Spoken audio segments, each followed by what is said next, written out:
नमस्कार। आपका अखबार के YouTube चैनल पर आपका स्वागत है। मैं हूं प्रदीप सिंह। विद्वान व्यक्ति जब गिरता है तो फिर उसके गिरने की कोई सीमा नहीं होती, और वो जब गिरता है ज़्यादातर ऐसे होते हैं उनमें से गिरने वाले जो कुछ पाने के लिए गिरते हैं, और उनका यकीन बहुत ज़बरदस्त होता है, उनकी आशावादिता बहुत ज़बरदस्त होती है। उनको पता है कि गिरेंगे तो कुछ न कुछ तो लेके उठेंगे ही। तो और राजनीति में जब ऐसा हो, राजनीतिक व्यक्ति बुद्धिमान भी हो, राजनेता भी हो, तब तो फिर सोने में सुहागा कहिए या करेला नीम चढ़ा, जिस तरह से आप उसको देखना चाहें। मैं बात कर रहा हूँ आज डॉक्टर सुब्रमण्यम स्वामी, पूर्व केंद्रीय मंत्री, अभी हाल तक राज्यसभा के नामजद सदस्य, और बंगाल की मुख्यमंत्री ममता बनर्जी। अब आप कहेंगे कि इन दोनों का क्या मिलान हो सकता है, इन दोनों में क्या कॉमन बात है, दोनों के बारे में एक साथ क्यों बात हो रही है? तो उसका संदर्भ ये है कि 18 अगस्त को डॉक्टर स्वामी कोलकाता में थे। वो ममता बनर्जी से मिलने गए और उनको किताब भेंट किए। अब उनकी किताब है ये 2013 जनवरी में आई थी, छपी थी, जब वो बीजेपी में अपने कदम बढ़ा रहे थे और कोशिश कर रहे थे कि दिल्ली से उनको लोकसभा का टिकट मिल जाए। उनको उम्मीद थी कि उनको उसके बाद अगर लोकसभा चुनाव जीते तो केंद्र में मंत्री बनाया जाएगा, और मंत्री बनाया जाएगा तो जाहिर है कि वित्त मंत्री के अलावा उनके लिए तो और कोई पद बना नहीं है। उनके लिए अगर कोई और पद है तो वो सीधे प्रधानमंत्री का है। मालूम था कि प्रधानमंत्री का पद अभी खाली नहीं है तो वित्त मंत्री से संतोष कर लेते, लेकिन ऐसा हुआ नहीं। अक्सर जो है ऊपर वाला भी देखता है कि किसके साथ कितना न्याय करना है, कभी कभी अन्याय भी कर देता है, लेकिन ज़्यादातर मामलों में न्याय भी करता है। तो अब वो खाली हो गए, राज्यसभा की सदस्यता का कार्यकाल ख़त्म हो गया है। उनको ये पता चल गया है, अच्छी तरह से मालूम, पहले से पता था कि बीजेपी अब दोबारा उनको कुछ देने वाली नहीं है। तो उन्होंने पहले से पेशबंदी उसकी शुरू कर दी थी। पहले सरकार पर, सरकार के अलग अलग मंत्रियों पर, सबसे पहले निशाना बनाया स्वर्गीय अरुण जेटली पर। जब देखा कि कुछ असर नहीं हो रहा है तो सरकार पर हमला शुरू किया, उसका भी असर नहीं हो रहा है तो सीधे प्रधानमंत्री पर हमला शुरू कर दिया, और ये उनका सिलसिला चलता जा रहा था। और जब उन्होंने पिछले साल नवंबर में ममता बनर्जी की प्रशंसा की तो सबको समझ में आ गया कि उनकी दिशा क्या है, कहाँ जा रहे हैं वो। उनको संभावना दिखी। क्या संभावना दिखी? देखिए, ऐसे लोग बड़े तेज़ होते हैं स्थिति को भांपने में। वो गच्चा खा जाते हैं अपनी अति महत्वाकांक्षा के कारण, अपने को, अपनी औकात को ज़रूरत से ज़्यादा आंकने के कारण, लेकिन वो भांप जरूर लेते हैं। उनको दिखाई दिया कि ममता बनर्जी, जितने रीजनल लीडर्स हैं, उनको मालूम है कांग्रेस में कुछ नहीं होना है, तो जितने रीजनल लीडर्स हैं उसमें ममता बनर्जी ऐसी हैं जिनकी महत्वाकांक्षा बड़ी प्रबल है राष्ट्रीय राजनीति में आने की। और उनको लगा कि अब वो साथ हो जाएंगे तो उनका सफ़र आसान हो जाएगा। और उन्होंने देखा कि लोग जा भी रहे हैं। यशवंत सिन्हा चले गए, पवन वर्मा चले गए, कीर्ति आज़ाद चले गए। तो ऐसे लोग चले गए जिनका बीजेपी या उसके सहयोगी दलों से जुड़ाव था। उनको लगा कि ऐसे लोगों को लेने में ममता बनर्जी को कोई दिक्कत नहीं होगी। तो उन्होंने अपनी जो किताब भेंट की उसका नाम सुन लीजिए, Virat Hindu identity, it's concept and power. ये किताब का नाम है।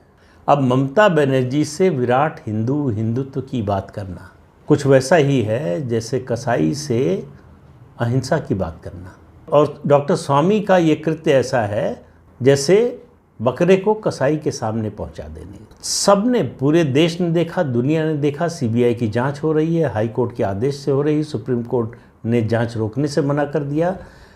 2021 में विधानसभा चुनाव के बाद जो हिंसा हुई पश्चिम बंगाल में, उसमें चुन चुनकर सिर्फ हिंदुओं को मारा गया, और हिंदुओं में भी ज़्यादातर दलित और आदिवासी समाज के लोग थे, गरीब तबके के लोग थे, पिछड़े वर्ग के लोग थे, अति पिछड़े वर्ग के लोग थे। उनकी हत्या हुई, उनके घर जलाए गए। विश्व हिंदू परिषद का जो दावा है उसके हिसाब से माने तो लगभग 3500 गांव इसका शिकार हुए और 40,000 लोगों पर इसका असर पड़ा। लेकिन हिंसा ऐसी नहीं हुई, ये तो कोई कह ही नहीं सकता सिवाय टीएमसी के नेताओं के और ममता बनर्जी के। तो उन ममता बनर्जी से हिंदुत्व की बात करने गए डॉक्टर स्वामी। तो आप इससे अंदाज़ा लगा सकते हैं उनके पतन की पराकाष्ठा। क्यों ऐसा कर रहे हैं? क्योंकि उनको उम्मीद है कि ममता बनर्जी से कुछ मिल सकता है।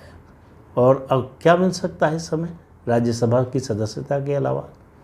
तो अपने देश में एक ऐसे नेताओं का एक ऐसा समूह हो गया है जो जैसे शिकारी अपने शिकार की तलाश में रहता है, वो हर समय राज्यसभा की सदस्यता की तलाश में रहते हैं। कहाँ से मिलेगा, किससे मिलेगा? उनको विचारधारा से कोई मतलब नहीं, उनको व्यक्ति से कोई मतलब नहीं, उनको और किसी चीज़ से मतलब नहीं। सिर्फ ये है कि कैसे, क्या करने से, क्या बोलने से और क्या कह देने से उनको राज्यसभा की सदस्यता मिल जाएगी। पिछले साल नवंबर में डॉक्टर स्वामी गए थे कोलकाता, आपको याद होगा, न याद हो तो याद दिला दूँ। तो उन्होंने प्रशंसा तो की ही ममता बनर्जी की, साथ में ये कहा कि ममता बनर्जी और लोकनायक जयप्रकाश नारायण, मोरारजी भाई देसाई, पीवी नरसिम्हा राव, राजीव गांधी और चंद्रशेखर, ये जो प्रधानमंत्री हुए हैं, जेपी को छोड़कर बाकी जो प्रधानमंत्री हुए हैं, और जेपी, ममता बनर्जी उनकी लीग में है, उनके बराबर है। अभी एक चाटुकारिता होती है और एक चाटुकारिता की भी पराकाष्ठा होती है, तो वो ये वही है। ममता बनर्जी को खुद शर्म आई होगी और शर्मा गई होंगी जब डॉक्टर स्वामी ने ये बात कही होगी। उनको मालूम है कि वो क्या है, और जिन लोगों का नाम ले रहे हैं उनके बारे में भी उनको पता है। तो इसलिए डॉक्टर स्वामी को लेकिन इसका कोई असर नहीं। वो किसी की भी प्रशंसा कर सकते हैं, किसी की भी आलोचना कर सकते हैं, किसी भी विचारधारा का समर्थन कर सकते हैं, किसी भी विचारधारा का विरोध कर सकते हैं। उनके लिए ये सब जो है, सब कुछ ट्रांजैक्शनल है, सब लेन देन पर आधारित है। मैं आपको ये देने को तैयार हूँ, आप मुझे क्या देंगे। इसके अलावा उनको और किसी चीज़ से मतलब नहीं है। वो जिसमें आपको लगेगा कि बड़े कमिटेड हैं और उनकी विचारधारा और उनके दिल से जुड़ा हुआ मामला है, उसके ठीक उल्टा स्टैंड ले सकते हैं। डॉक्टर स्वामी ही हैं जो एक समय आरएसएस को टेररिस्ट ऑर्गेनाइजेशन बता रहे थे, और उसके बाद जब आरएसएस से उन्होंने दोस्ती का हाथ बढ़ाया तो आरएसएस से अच्छा कोई संगठन नहीं। तो आप देखिए कि उनके जीवन में, राजनीतिक जीवन में आप कुछ भी ढूंढ सकते हैं, लेकिन कंसिस्टेंसी आपको कभी नहीं मिलेगी। और कंसिस्टेंसी की बात कर रहा हूँ तो व्यक्तियों के साथ संबंध की नहीं, मैं विचारधारा की बात कर रहा हूँ। उनकी इससे लगता है कि उनकी कोई विचारधारा नहीं है। वो जयललिता के साथ भी कंफर्टेबल है, वो चंद्रशेखर के साथ भी कंफर्टेबल है, वो नरेंद्र मोदी के साथ भी कंफर्टेबल है, वो अटल बिहारी वाजपेयी के साथ भी कंफर्टेबल है, और वो ममता बनर्जी के साथ भी सहज है। उनको इस बात से कोई फ़र्क नहीं पड़ता कि कौन किस विचारधारा का है, वो क्या काम करता है, किस तरह का काम करता है। उन्होंने चुनाव के बाद हुई हिंसा की एक बार भी आलोचना नहीं की। उसका मुआयना करने गए थे पश्चिम बंगाल, और उसके बाद भी उनको कहीं कोई हिंसा, कोई गड़बड़, कुछ भी ऐसा जो ममता बनर्जी की आलोचना करने लायक हो नहीं मिला। तो इससे अंदाज़ा लगाइए उनके गिरने का स्तर का।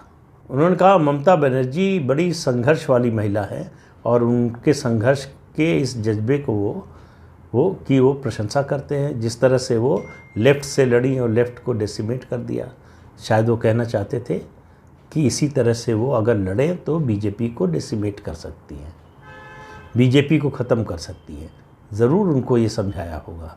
उनको ये भी याद नहीं रहा कि इसी साल, ज़्यादा पुरानी बात नहीं है, इसी साल ईद पर सार्वजनिक कार्यक्रम में ममता बनर्जी ने कहा कि उन्हें जो करना है करने दो, हम लड़ना जानते हैं, हम लड़ेंगे और उनको ख़त्म कर देंगे। और फिर कहा कि हम काफिर नहीं हैं। अब आप इस पूरी बात का मतलब समझ लीजिए, किसके पक्ष में है, किसके खिलाफ है। इससे पहले वो बयान दे चुकी थी कि बंगाल में बीजेपी के खिलाफ जिहाद शुरू करना है। तो ममता बनर्जी की भाषा, उनकी सरकार का कामकाज, उनकी कार्यशैली, और जिस तरह से वो अपनी पूरी राजनीति को सांप्रदायिक रंग देती हैं, ये सब किसी से छुपा हुआ नहीं है। इसके बावजूद डॉक्टर सुब्रमण्यम स्वामी उनके पास जाते हैं, मिलते हैं, उनकी प्रशंसा करते हैं। और इसका क्या मतलब निकाला जाए? मैंने इस मुद्दे का चुनाव सिर्फ इसलिए नहीं किया कि डॉक्टर स्वामी कोलकाता गए और उन्होंने ममता बनर्जी से भेंट की, किताब उनको भेंट की और जो है ये बातें कही। मैं ये बार बार बताने की कोशिश कर रहा हूँ कि डॉक्टर स्वामी और यशवंत सिन्हा ऐसे लोग गिरते हैं तो कैसे, कितना ज़्यादा गिरते हैं, उनको ये एहसास ही नहीं होता कि वो गिर रहे हैं।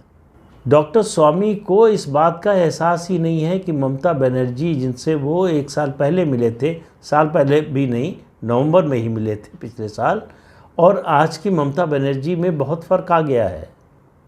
वो ममता बनर्जी जो जिहाद की बात करती थी, बीजेपी को ख़त्म करने की बात करती थी, बीजेपी से लड़ने, प्रधानमंत्री से लड़ने की बात करती थी, आज वो सरेंडर की मुद्रा में है। उन ममता बनर्जी से दार्जिलिंग में जो उस तत्कालीन गवर्नर जगदीप धनखड़ और आज के उपराष्ट्रपति और उसके अलावा मुख्यमंत्री हेमंत बिश्व शर्मा से जो मुलाकात हुई, उसके बाद की ममता बनर्जी और उससे पहले की ममता बनर्जी, बहुत बड़ा अंतर दिखाई दे रहा। क्यों? उससे पहले की ममता बनर्जी निर्भीक थी, उससे पहले की ममता बनर्जी एक तानाशाह की तरह काम कर रही थी, उससे पहले की ममता बनर्जी एकदम निर्दयता से किसी की भी हत्या करवाने, आगजनी करवाने, घर जलाने, महिलाओं के साथ दुर्व्यवहार करने को, इन सब पर पर्दा डालने को तैयार थी। वो इस लड़ाई में, इस हिंसा में किसी भी स्तर तक जाने को तैयार थी। वही ममता बनर्जी आज डरी हुई है। डरी हुई है पश्चिम बंगाल के किसी अहित के लिए नहीं, इसलिए नहीं कि पश्चिम बंगाल का कुछ बुरा होने जा रहा है, इसलिए नहीं कि पश्चिम बंगाल में परिस्थितियां खराब हैं। वो डरी हुई हैं अपने परिवार को लेकर, अपने परिवार की सुरक्षा। सुरक्षा से मतलब जान माल का खतरा नहीं है, जेल जाने का खतरा है। घोटाले में जेल जाने का खतरा, घोटाले में फंस चुके हैं। फंसने का खतरा तो नहीं कह सकता, फंसने का खतरा तो काफ़ी समय से बना हुआ है, अब जेल जाने की स्थिति है। उनके 2 मंत्री जेल में हैं और दोनों बड़े करीबी, उनके एक तरह से कहिए दाहिना और बायां हाथ, इस तरह के मंत्री, इस तरह के नेता। और डर इस बात का भी है और बहुत ज़्यादा है कि वो दोनों जो जांच एजेंसियां हैं उनको सब कुछ उगल सकते हैं। ये डर उनको रात में सोने नहीं दे रहा। जो उनका डर था जब मुलाकात हुई थी दार्जिलिंग में, तब भतीजे को लेकर और भतीजे की पत्नी को लेकर था, अब उस डर पर हावी हो गया है इन 2 नेताओं के मुंह खोलने का, कि अगर इन्होंने मुंह खोल दिया तो तृणमूल कांग्रेस में कौन बचेगा इसकी कोई गारंटी नहीं ले सकता। और जब मैं कह रहा हूँ कौन बचेगा, तो उसमें ममता बनर्जी और उनके दूसरे करीबी भी शामिल हो सकते हैं। तो वो डर सता रहा है।